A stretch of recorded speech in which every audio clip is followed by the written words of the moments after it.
Everyone, आप सभी का स्वागत है एक बार फिर आपके अपने यूट्यूब चैनल लेट्स एजुकेट पर। फ्रेंड्स, सुपर सीरीज का सेकंड प्रैक्टिस सेट है।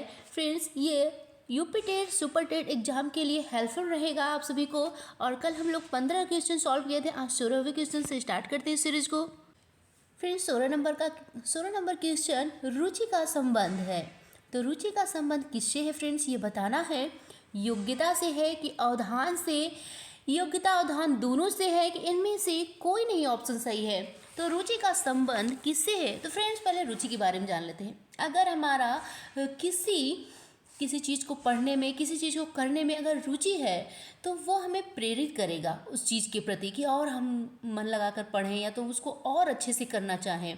तो रुचि क्या है? तो रुचि वो प्रेरक शक्ति है जो हमें किसी वस्तु, व्यक्ति या किसी क्रिया के प्रति क्या करता है? फिर ध्यान देने के लिए प्रेरित करता है। किसी क्रिया, किसी वस्तु, किसी भी चीज़ के लिए या ध्यान देने के लिए प्रेरित करता है रुचि। और रुचि का सीधा संबंध किससे है फ्रेंड्स? रुचि का सीधा संबंध अवधान से है। किससे है? अवधान से है। तो 16 नंबर क्वेश्चन का सेकेंड ऑप्शन सही है कि रुचि का सीधा संबंध अवधान से है। नेक्स्ट क्वेश्चन देखते हैं। अगला क्वेश्चन है 17वें नंबर का। संप्रत्यय निर्माण का प्रथम सोपान बताइए फ्रेंड्स। कि संप्रत्यय निर्माण का प्रथम सोपान क्या है? सामान्यीकरण है, विविधीकरण है, प्रत्यक्षीकरण है कि पृथक्करण है? तो संप्रत्यय निर्माण का प्रथम सोपान है फ्रेंड्स, तो पृथक्करण है। पृथक्करण संप्रत्यय निर्माण का प्रथम सोपान है। तो 17 नंबर क्वेश्चन का चौथा ऑप्शन सही है। अगला क्वेश्चन देखते हैं फ्रेंड्स। 18वें नंबर का क्वेश्चन है, अवधान के आंतरिक अथवा व्यक्तिनिष्ठ निर्धारक है। तो हमें क्या बताना है कि फ्रेंड्स, अवधान की जो आंतरिक अथवा व्यक्तिनिष्ठ निर्धारक क्या है? रुचि, लक्ष्य, अभिवृत्ति है, उद्दीपन, वस्तु, प्रवृत्ति है, प्रकाश, ध्वनि, गंध है, पुरस्कार, दंड, प्रोत्साहन है। तो अवधान की आंतरिक, ठीक है फ्रेंड्स, अवधान इसका संबंध किससे था? रुचि से भी था। ठीक है, देख लीजिए किस ऑप्शन में रुचि है तो उसका अवधान से फ्रेंड्स। तो आंतरिक अथवा व्यक्तिनिष्ठ निर्धारक है तो इसका फ्रेंड्स रुचि, ठीक है, जिसमें हमें रुचि है उसका हम अवधान करेंगे, उसके प्रति हम प्रेरित होंगे, उस लक्ष्य को पाना चाहेंगे। तो लक्ष्य, अभिवृत्ति। तो क्या है फ्रेंड्स? रुचि, लक्ष्य, अभिवृत्ति अवधान के आंतरिक अथवा व्यक्तिनिष्ठ निर्धारक है। तो इसका 18वें नंबर क्वेश्चन का फर्स्ट ऑप्शन सही है कि अवधान के आंतरिक और व्यक्तिनिष्ठ निर्धारक रुचि, लक्ष्य, अभिवृत्ति आदि है फ्रेंड्स। तो फर्स्ट ऑप्शन सही है। नेक्स्ट क्वेश्चन देखते हैं। अगला क्वेश्चन है 19वें नंबर का फ्रेंड्स। ध्यान आकर्षित होने में डैश डैश की प्रमुख भूमिका होती है। तो ध्यान को आकर्षित करने में फ्रेंड्स किसकी प्रमुख भूमिका होती है वही बताना है। तो फर्स्ट ऑप्शन में उद्दीपन की तीव्रता होती है, कि उद्दीपन की उपादेयता, उद्दीपन की विश्वसनीयता, उद्दीपन की सक्रियता। किसका फ्रेंड्स मुख्य भूमिका है ध्यान को आकर्षित करने में? बताइए फ्रेंड। तो ध्यान को आकर्षित होने में उद्दीपन की तीव्रता, क्या? उद्दीपन की तीव्रता की प्रमुख भूमिका होती है। ध्यान को आकर्षित होने में उद्दीपन की तीव्र भूमिका होती है। तो 19वें नंबर क्वेश्चन का फर्स्ट ऑप्शन सही है फ्रेंड्स। कौन सा? उद्दीपन की तीव्रता। नेक्स्ट क्वेश्चन देखते हैं। अगला क्वेश्चन है 20वें नंबर का फ्रेंड्स। और फ्रेंड्स ये सारे क्वेश्चन प्रीवियस ईयर्स हैं, ठीक है, वही हम लोग सॉल्व कर रहे हैं। अनुभव द्वारा व्यवहार में परिवर्तन कहलाता है। तो फ्रेंड्स देखिए, अनुभव द्वारा अगर हम अपने व्यवहार में परिवर्तन लाते हैं तो उसको क्या कहते हैं? स्मृति कहते हैं, सीखना कहते हैं, प्रेरणा कहते हैं कि चिंतन कहते हैं।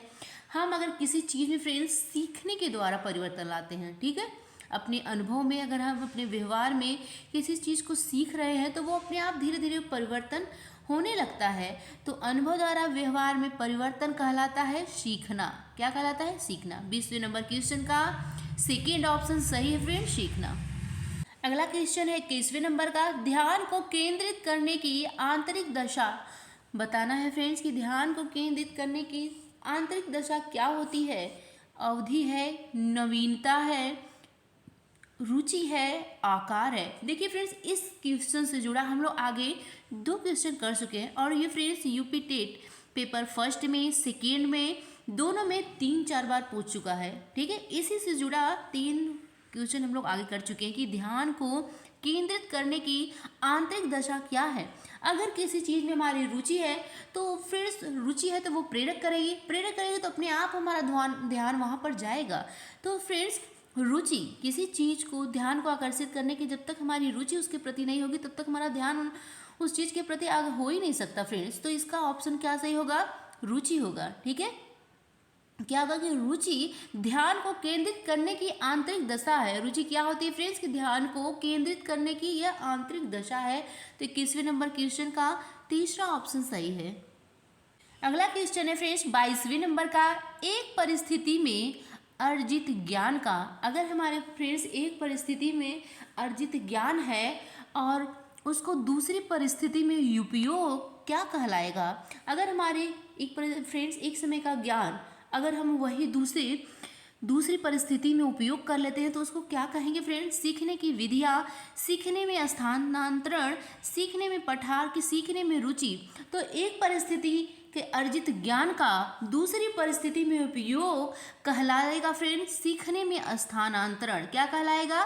सीखने में स्थानांतरण कहलाता है। ठीक है, एक परिस्थिति में अर्जित किया हुआ ज्ञान अगर दूसरी परिस्थिति में उपयोग कर लेते हैं तो उसको कहेंगे फ्रेंड्स सीखने में स्थानांतरण। तो इसका सेकेंड ऑप्शन सही है फ्रेंड्स। अगला क्वेश्चन है फ्रेंड्स 23वें नंबर का, सीखना एक तरह की व्यवहार का क्या है?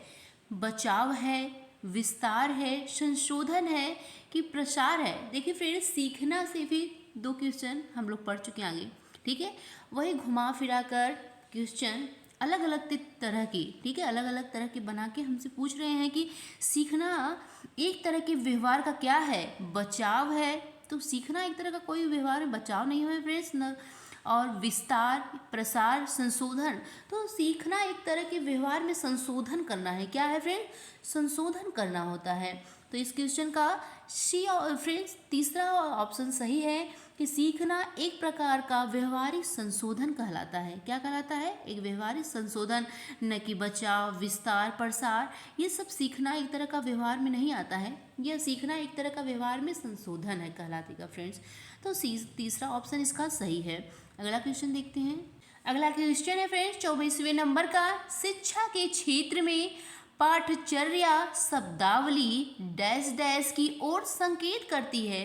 तो फ्रेंड्स बताइए कि जो शिक्षा का क्षेत्र है, शिक्षा के क्षेत्र में पाठचर्या शब्दावली डैश की ओर संकेत, किसकी ओर संकेत कर रही है? तो ये फ्रेंड्स शिक्षण पद्धति एवं पढ़ाई जाने वाली विषय वस्तु की ओर संकेत कर रही है कि विद्यालय का संपूर्ण पाठ्यक्रम जिसमें विद्यार्थी प्रतिदिन अनुभव प्राप्त करते हैं उसकी ओर संकेत कर रही है कि मूल्यांकन प्रक्रिया की तरफ कि कक्षा में प्रयुक्त की जाने वाली पाठ सामग्री। तो शिक्षा के क्षेत्र में पाठचर्या शब्दावली विद्यालय के संपूर्ण कार्यक्रम जिसमें विद्यार्थी प्रतिदिन अनुभव प्राप्त करता है। तो विद्यालय के जो संपूर्ण कार्यक्रम होते हैं फ्रेंड्स उनमें जो विद्यार्थी जिसमें वो विद्यार्थी प्रतिदिन अपने अनुभव प्राप्त करता है उनकी ओर यह संकेत करता है फ्रेंड। ठीक है, तो इस 24वें नंबर क्वेश्चन का सेकेंड ऑप्शन सही है। अगला क्वेश्चन है 25वें नंबर का, निम्नलिखित में से कौन सी प्रगतिशील शिक्षा की विशेषता है? तो फ्रेंड्स क्या बताना है, क्वेश्चन में क्या पूछा है हमसे कि कौन सी प्रगतिशील शिक्षा की विशेषता है, वही विशेषता को हमें बताना है। देखते हैं ऑप्शन को फ्रेंड्स। तो फ्रेंड्स फर्स्ट ऑप्शन में दिया है समय सारणी और बैठने की व्यवस्था में लचीलापन।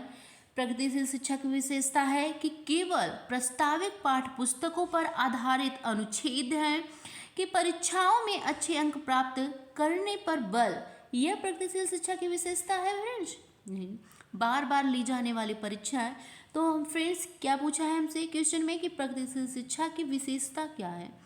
तो फ्रेंड्स समय सारणी और बैठने की व्यवस्था में लचीलापन। ठीक है, समय सारणी जो है और जो बैठने की व्यवस्था है उन दोनों में फ्रेंड्स लचीलापन होना चाहिए। समय सारणी और बैठने की व्यवस्था में लचीलापन प्रगतिशील शिक्षा की फ्रेंड्स विशेषता है, क्योंकि ये एक शिक्षा बताती है। क्या फ्रेंड्स? एक शिक्षा बताती है कि शिक्षा बालक के लिए है न कि बालक शिक्षा के लिए। क्या फ्रेंड्स क्या बताती है? शिक्षा बताती है कि शिक्षा बालक के लिए है न कि बालक शिक्षा के लिए। तो यह शिक्षा का एक ऐसा वातावरण होना चाहिए, कैसा, एक ऐसा वातावरण होना चाहिए शिक्षा का जिसमें शिक्षार्थियों को सामाजिक विकास करने का पर्याप्त फ्रेंड्स अवसर मिले। कैसा होना चाहिए फ्रेंड्स वातावरण, ऐसा वातावरण हमें तैयार कर देना चाहिए फ्रेंड्स जैसे शिक्षार्थियों को सामाजिक विकास में पर्याप्त अवसर मिल सके। ठीक है, तो फर्स्ट ऑप्शन इसका सही है। चलिए नेक्स्ट क्वेश्चन देखते हैं। अगला क्वेश्चन है फ्रेंड्स 26वें नंबर का, प्रगतिशील शिक्षा में अपरिहार्य है कि कक्षा कक्ष कैसा होना चाहिए फ्रेंड्स। प्रगतिशील शिक्षा में अपरिहार्य है कि कक्षा कक्ष, पहला ऑप्शन है कि सत्तावादी होता है जहां शिक्षक आदेश देता है और शिक्षार्थी चुपचाप अनुसरण करते हैं। ऐसा तो नहीं होना चाहिए सत्तावादी फ्रेंड्स कि जहां शिक्षक आदेश दे और शिक्षार्थी चुपचाप सुन ले। तो ये क्या हो गया, ये फिर शिक्षक केंद्रित हो गया विद्यालय का वातावरण। नेक्स्ट है सबके लिए मुक्त होता है जिसमें शिक्षक अनुपस्थित होता है। ऐसा तो कोई विद्यालय नहीं बनेगा फ्रेंड्स, तब जब शिक्षक ही नहीं है तो बच्चे क्यों पढ़ने जाएंगे वहाँ पर। नेक्स्ट ऑप्शन है शिक्षक के पूर्ण नियंत्रण में होता है जिसमें वह अधिनायकवादी होता है। और फोर्थ ऑप्शन में क्या है फ्रेंड्स, पहले देखते हैं। फोर्थ ऑप्शन में लोकतांत्रिक होता है। ठीक है फ्रेंड्स, क्या है, लोकतांत्रिक होता है और समझने के लिए बच्चों को पर्याप्त स्थान दिया जाता है। ये ऑप्शन फ्रेंड्स अच्छा है क्योंकि ये बच्चे की तरफ, बच्चे के लिए सोच रहा है और बच्चे की बात कर रहा है कि लोकतांत्रिक हो और बच्चे के लिए हो और बच्चे को पर्याप्त स्थान दिया जाता हो, बच्चे को समझा जाए, बच्चे को, ठीक है फ्रेंड्स, अवसर दिया जाए। तो ये फ्रेंड्स ऑप्शन सही है, चौथा ऑप्शन सही है। कैसा होना चाहिए फ्रेंड्स, लोकतांत्रिक होना चाहिए। अगला क्वेश्चन है फ्रेंड्स 27वें नंबर का, प्रगतिशील शिक्षा के संदर्भ में निम्नलिखित में से कौन सा कथन जॉन डीवी के अनुसार समुचित है। तो फ्रेंड्स बताइए कि प्रगतिशील शिक्षा के संदर्भ में कौन सा कथन जॉन डीवी के अनुसार समुचित है, कि जॉन डीवी के अनुसार फ्रेंड्स सही है प्रगतिशील शिक्षा के संदर्भ में। फर्स्ट ऑप्शन में कक्षा में प्रजातंत्र का कोई स्थान होना चाहिए। सेकेंड ऑप्शन में है विद्यार्थियों को स्वयं ही सामाजिक समस्याओं को सुलझाने में सक्षम होना चाहिए। और थर्ड ऑप्शन में फ्रेंड्स जिज्ञासा विद्यार्थियों के स्वभाव में आर्थिक, फ्रेंड्स नहीं दिख रहा, 1 मिनट फ्रेंड्स नहीं है, कट गया है इतना। और प्रगतिशील शिक्षा के संदर्भ में निम्न में से कौन सा कथन जॉन डीवी के अनुसार समुचित है। तो फ्रेंड्स सेकेंड ऑप्शन सही है कि विद्यार्थियों को स्वयं ही सामाजिक समस्याओं को सुलझाने में सक्षम होना चाहिए। ठीक है, प्रगतिशील शिक्षा के संदर्भ में जॉन डीवी के अनुसार विद्यार्थियों को स्वयं ही सामाजिक समस्याओं को सुलझाने में सक्षम होना चाहिए, क्योंकि फ्रेंड्स जॉन डीवी इन बातों में यकीन करते थे, जॉन डीवी इन बातों में यकीन करते थे कि बिना विद्यार्थियों के सामाजिक व्यवस्था में शिक्षा का प्रचार प्रसार नहीं होगा। क्या करते थे फ्रेंड्स, इनका क्या मानना था कि बिना विद्यार्थी के सामाजिक व्यवस्था में शिक्षा का प्रसार प्रचार नहीं होगा और बिना प्रचार प्रसार के सामाजिकरण की प्रक्रिया संपन्न नहीं होगी फ्रेंड्स। तो इस क्वेश्चन का सेकेंड ऑप्शन सही है। अगला क्वेश्चन है फ्रेंड्स 30वें नंबर का, व्यवहार का करना पक्ष डैश डैश में आता है। व्यवहार का करना फ्रेंड्स क्या आता, पक्ष में आता है, वही बताना है डैश डैश में कि व्यवहार का करना पक्ष में डैश में क्या आएगा। सीखने की गति क्षेत्र, सीखने के मनोवैज्ञानिक क्षेत्र, सीखने के संज्ञानात्मक क्षेत्र, सीखने के भावात्मक क्षेत्र, क्या आएगा फ्रेंड्स, तो सीखने का संज्ञानात्मक क्षेत्र। ठीक है, सीखने का संज्ञानात्मक क्षेत्र व्यवहार का करना पक्ष में आता है फ्रेंड्स। व्यवहार का करना फ्रेंड्स पक्ष के सीखने की गतिक कॉग्निटिव क्षेत्र में आता है, क्योंकि व्यवहार को देखना, क्या फ्रेंड्स, व्यवहार को देखना, अवबोध करना, ठीक है, समझना तथा अंतर्निहित, उसको फ्रेंड्स देखना, उसको समझना, फिर अपने अंदर अंतर्निहित करना, वही क्या कहलाएगा, संज्ञान कहलाता है फ्रेंड। तो व्यवहार का प्रतिमान क्या कहलाएगा, व्यवहार का करना, सीखने का संज्ञान। 30वें नंबर क्वेश्चन का तीसरा ऑप्शन सही है फ्रेंड्स। क्या कौन सा ऑप्शन, तीसरा ऑप्शन। अगला क्वेश्चन है 31वें नंबर का फ्रेंड्स, प्रत्येक विद्यार्थी स्वयं में विशिष्ट है। इसका अर्थ है कि, क्या अर्थ है फ्रेंड्स कि प्रत्येक विद्यार्थी स्वयं में विशिष्ट है। इसका अर्थ क्या होगा?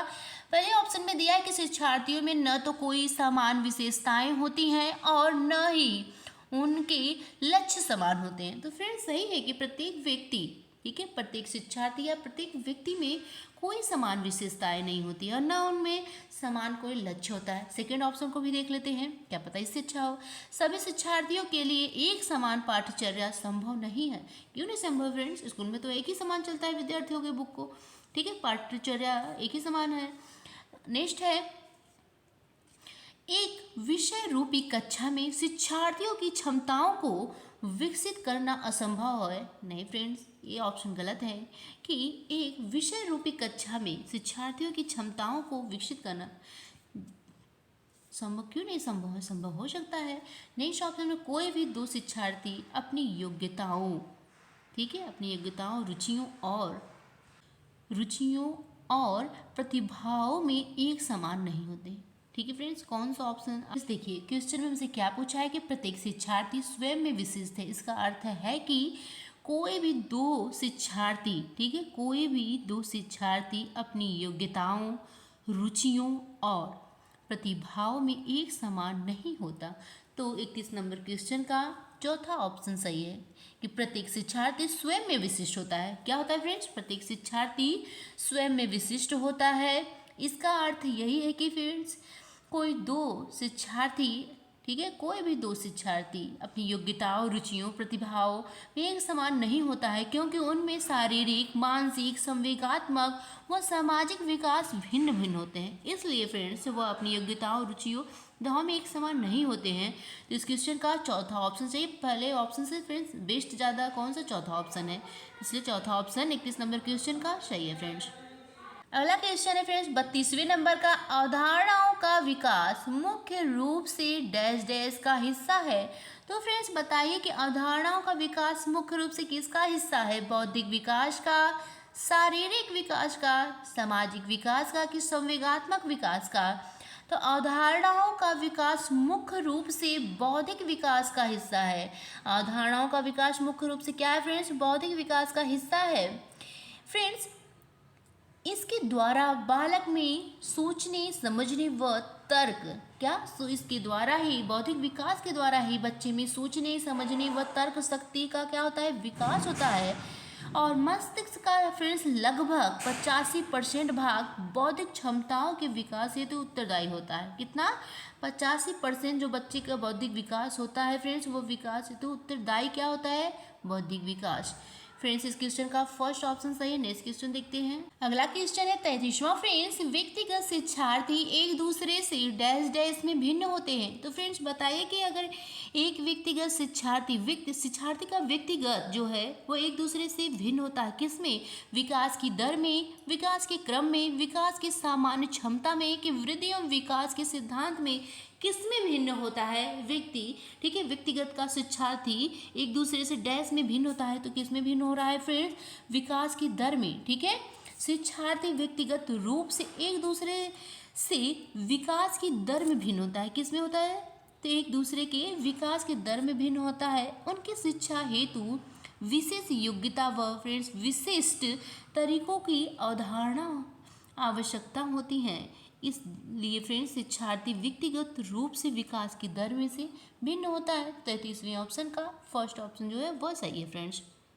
अगला क्वेश्चन है 34वां फ्रेंड्स, शिक्षार्थियों द्वारा की गई गलतियां और त्रुटियां। शिक्षार्थियों द्वारा की गई गलतियां और त्रुटियां फ्रेंड्स क्या कहलाती है? बच्चों को कमजोर अथवा उत्कृष्ट चिन्हित करने के लिए अच्छे अवसर देती हैं। जो शिक्षार्थी द्वारा जो गलतियां और त्रुटियां होती हैं फ्रेंड्स, तो वह क्या है? बच्चों को कमजोर अथवा उत्कृष्ट चिन्ह करने के लिए अच्छे अवसर हैं कि शिक्षक और शिक्षार्थियों को असफल की सूचक है। उनके चिंतन को समझने के अवसर के रूप में देखी जानी चाहिए। उनकी त्रुटियां की कठोरता से निपटाई जानी चाहिए। बच्चे की त्रुटियां और जो गलतियां हो रही हैं, तो फ्रेंड्स कौन सा ऑप्शन इसका सही लग रहा है आप सभी को? तो शिक्षार्थियों द्वारा की गई जो त्रुटियां और गलतियां होती हैं फ्रेंड्स, उनको ठीक है फ्रेंड्स, उनके चिंतन को, उनकी जो त्रुटियां हैं, उनकी गलतियां हैं, उनका जो चिंतन है, उनको समझने के अवसर के रूप में देखनी चाहिए। ठीक है फ्रेंड्स, क्योंकि बच्चा गलतियों और त्रुटियों से ही सीखता है, तो उसको फ्रेंड्स एक चिंतन के अवसर के रूप में देखना चाहिए बच्चे की जो त्रुटियां और जो गलतियां हो रही हैं। तो इस 34 नंबर क्वेश्चन का तीसरा ऑप्शन सही है फ्रेंड्स। अगला क्वेश्चन है 35वें नंबर का फ्रेंड्स, और आज का इस वीडियो का ये लास्ट क्वेश्चन रहेगा फ्रेंड्स। आज हम लोग 35 क्वेश्चन को सॉल्व करते हैं, नेक्स्ट अगले दिन देखते हैं इसके आगे के क्वेश्चन को।